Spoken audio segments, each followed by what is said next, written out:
Have you ever noticed that the more choices you have, the harder it becomes to feel truly satisfied? We spend our lives chasing freedom, assuming that having more options means we will be happier, but often, the exact opposite happens. Instead of feeling liberated, we feel paralyzed.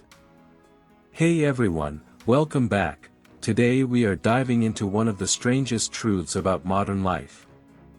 It is a phenomenon that affects almost every single decision you make, from the toothpaste you buy to the person you choose to marry. We often believe that choice is the ultimate freedom. We think that if we just had a few more options, a few more career paths, or a few more streaming services, we would finally feel content. But research indicates that this abundance of choice might actually be the hidden source of our daily anxiety. Today, we are going to explore the paradox of choice. We are going to uncover why having the world at your fingertips can sometimes make you feel like you are carrying the weight of the world on your shoulders. But here is the part you probably never thought about regarding your own happiness. To understand why choice makes us unhappy, we first have to look at how much our world has changed. Imagine walking into a grocery store 50 years ago to buy a pair of jeans. You likely had one or two styles to pick from. You bought them, they fit well enough, and you went home happy. Now, think about walking into a store today.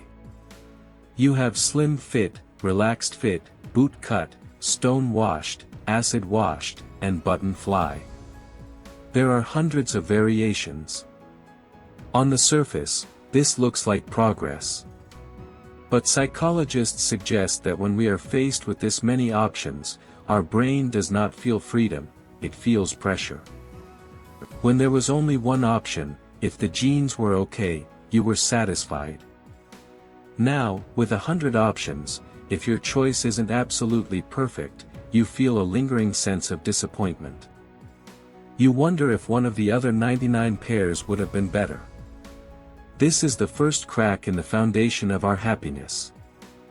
Think about that for a moment.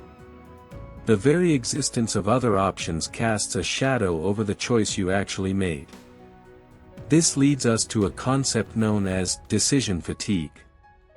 Every time you have to choose between two or more things, your brain burns energy. It is a cognitive tax. In modern life, we are paying this tax from the moment we wake up. Which podcast should I listen to?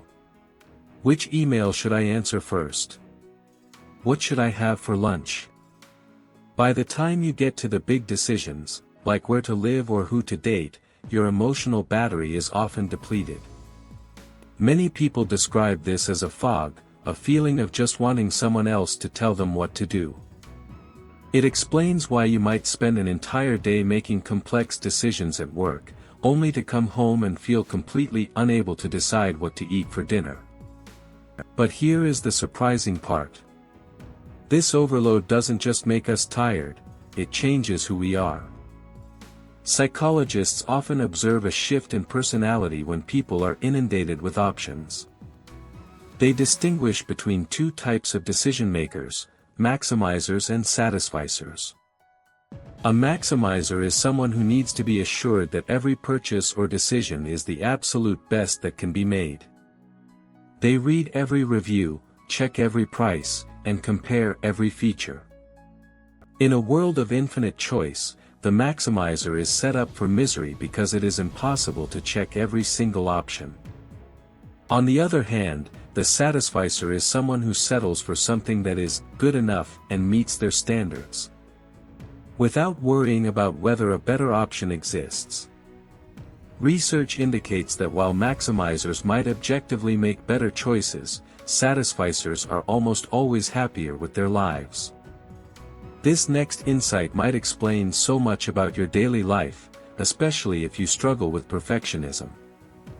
The problem with having unlimited options is that it raises our expectations to an impossible level. When you only have 2 vacation spots to choose from, you expect the trip to be good. When you have 5,000 resorts to choose from on a travel website, you expect the trip to be magical. You expect perfection. And the moment the hotel room isn't perfect, or the weather is a bit cloudy, the gap between your high expectations and the reality creates disappointment.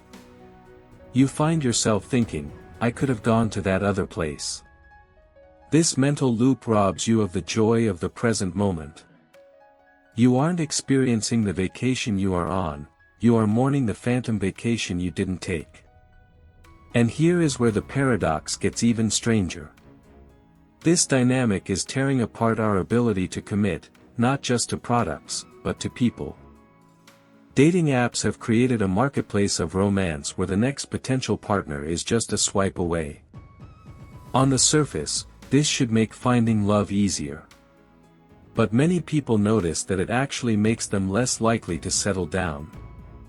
When you know there are thousands of other profiles waiting, it becomes very difficult to work through the minor flaws of the person sitting in front of you.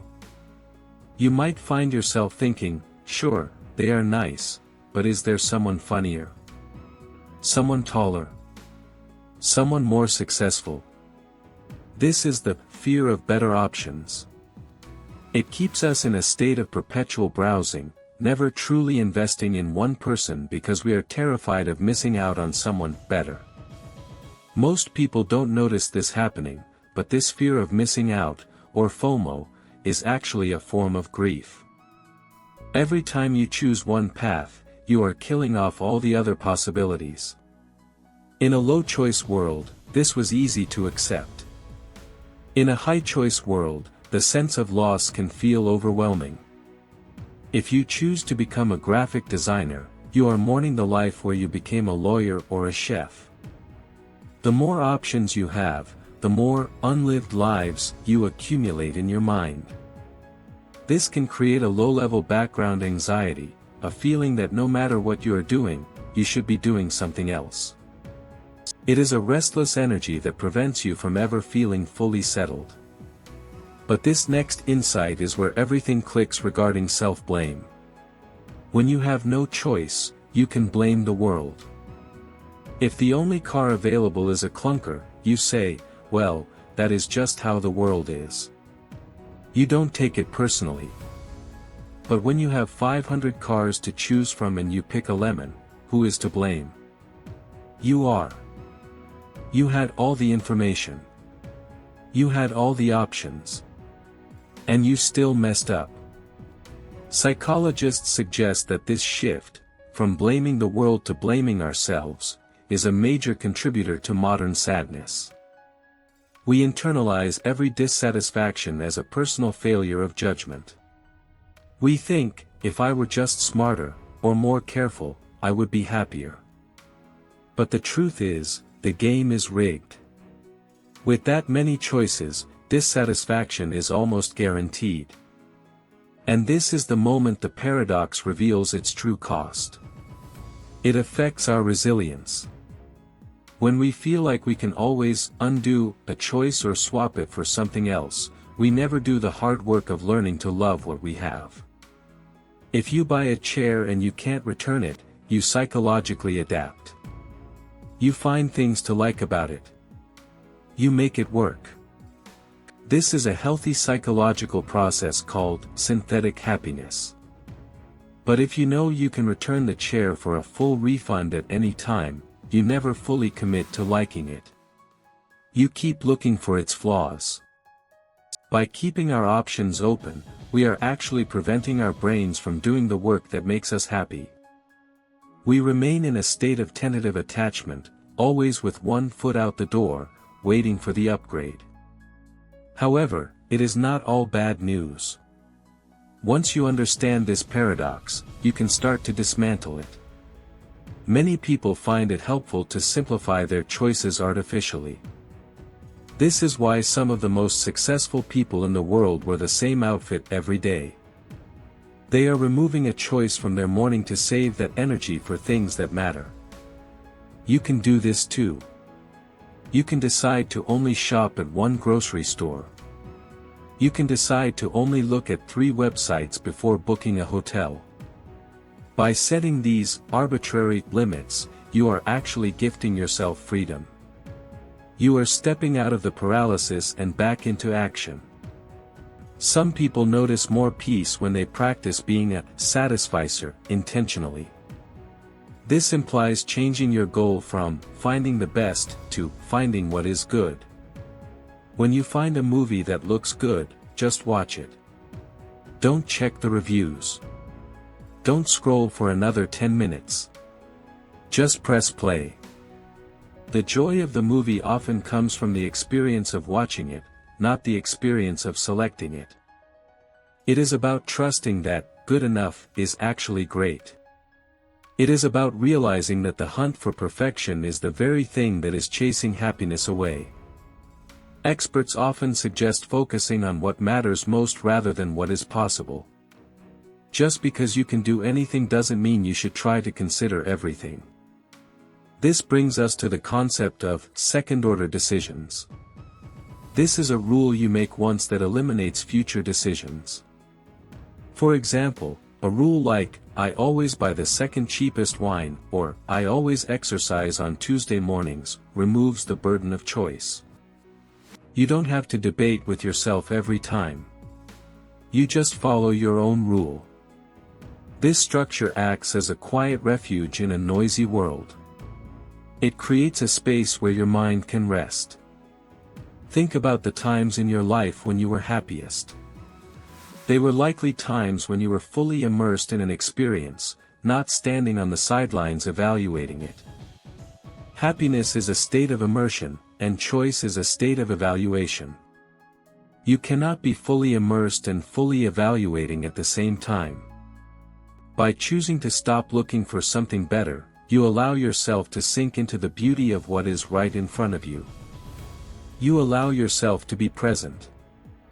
We live in a world where every decision feels like it could define our happiness, and that pressure alone can be exhausting. But the truth is, most decisions are not that important. The toothpaste you choose will not change your life. The show you watch tonight will not define your legacy. When we lower the stakes, we lower the anxiety. We can start to see choice not as a test we have to pass, but just as a part of life that we can manage with a little more grace and a little less worry. So, if you often feel overwhelmed, know that you are not broken. You are just a human being with a Stone Age brain trying to navigate a digital age world. The anxiety you feel is a natural response to an unnatural amount of abundance. The solution isn't to find better options, it is to stop looking for them. It is to find comfort in commitment. It is to realize that the grass is greenest where you water it, not on the other side of the fence. Happiness doesn't come from having every option, it comes from appreciating the ones that truly matter to you. It comes from the depth of your experiences, not the breadth of your choices. So next time you find yourself stuck in a spiral of indecision, take a deep breath. Pick the good enough option. And then, never look back. If this video gave you something to think about, feel free to like, comment, and subscribe.